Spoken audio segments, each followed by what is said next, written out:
Well, hello, hopefuls. Time for another walk and talk because my wife says I need more exercise. We'll see how well it goes having to explain something while I'm exercising. And yes, this pace for me is exercise.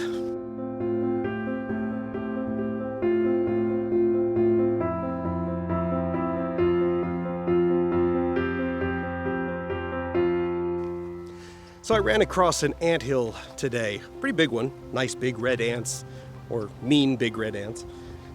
And I had an idea. So very often in our lives we run into times when we don't understand why things happen the way they do. But maybe the answer to those questions doesn't lie in a theological paradigm that suggests that it's our fault, or that we should pray more or believe more, or, demons are attacking, or whatever it is. Maybe we just don't get it. And we've all heard that argument before, that's nothing new. But what's new is the illustration. Think about the ants. We've actually learned how to talk to ants. I don't know if you knew that or not.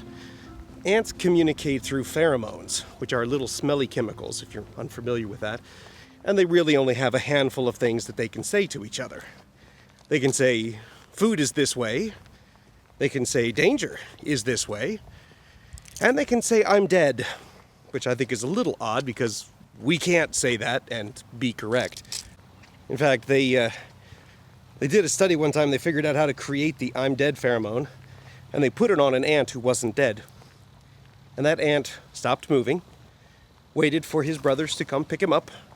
They carried him out of the colony like you would a dead body, and left him there in the pile of dead ants until the pheromones wore off, and then the ant got up and walked back in the colony and didn't complain to HR about the situation, because while ants can say I'm dead, they can't really understand I'm dead.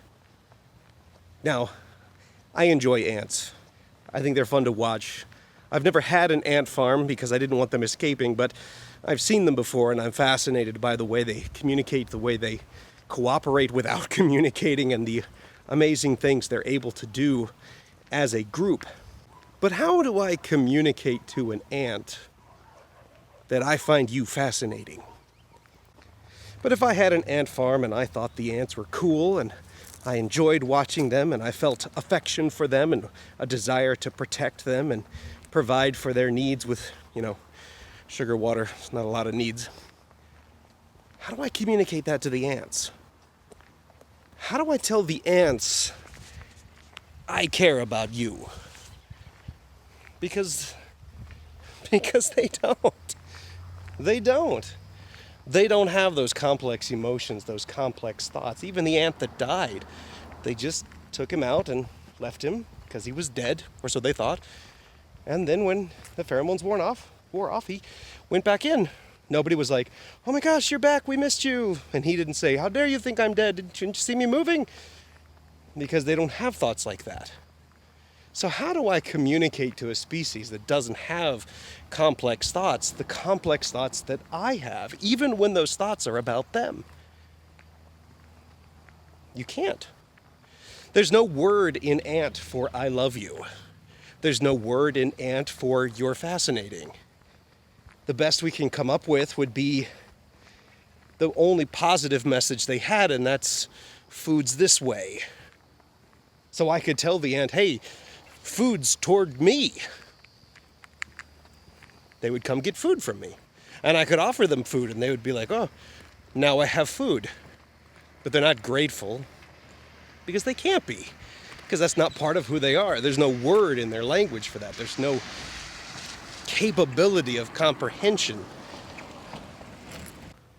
When we talk to God, we personify him, because that's what we do with everything. We personify the ants, we personify dogs and cats, and we attribute to them human capabilities, human instincts, human desires, and, well, that's just wrong. I mean, dogs have very similar desires to humans, but they're not the same. Cats are really different. And ants, well, theirs is just far more simple.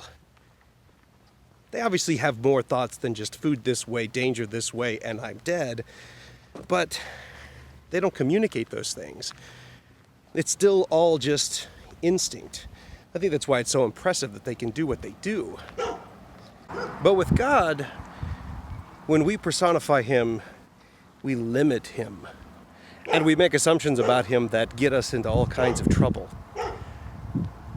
And I think we forget that His inability to communicate with us isn't His fault.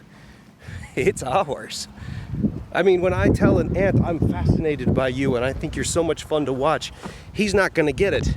Not because I'm doing anything wrong, but because he is. He's simply not capable of comprehending what I'm trying to tell him.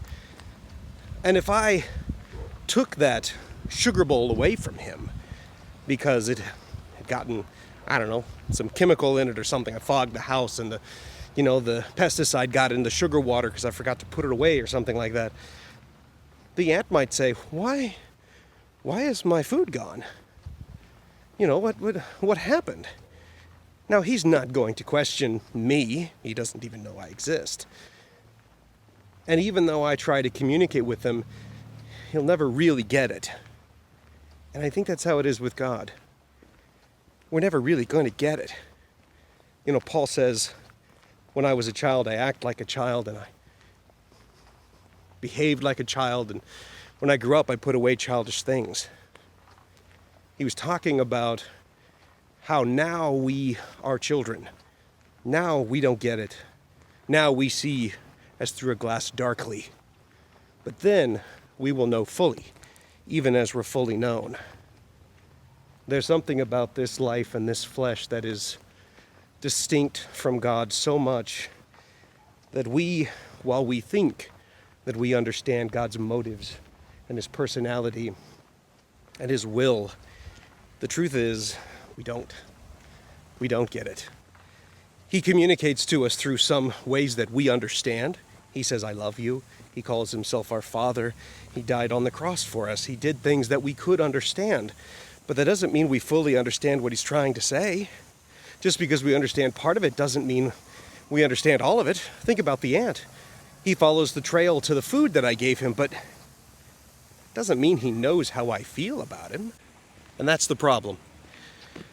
When we live our lives thinking we understand God, we limit Him to a human's nature, and He's so much far beyond that we end up attributing things to Him that are, saying, why did He do this bad thing when it wasn't bad? We just don't know.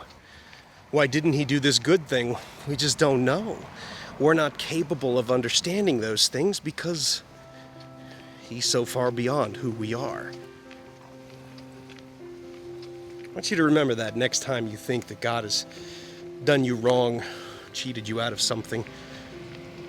Remember the ant. He'll never understand how you feel, what you think. He's never going to come to that conclusion because he's not capable. And neither are you.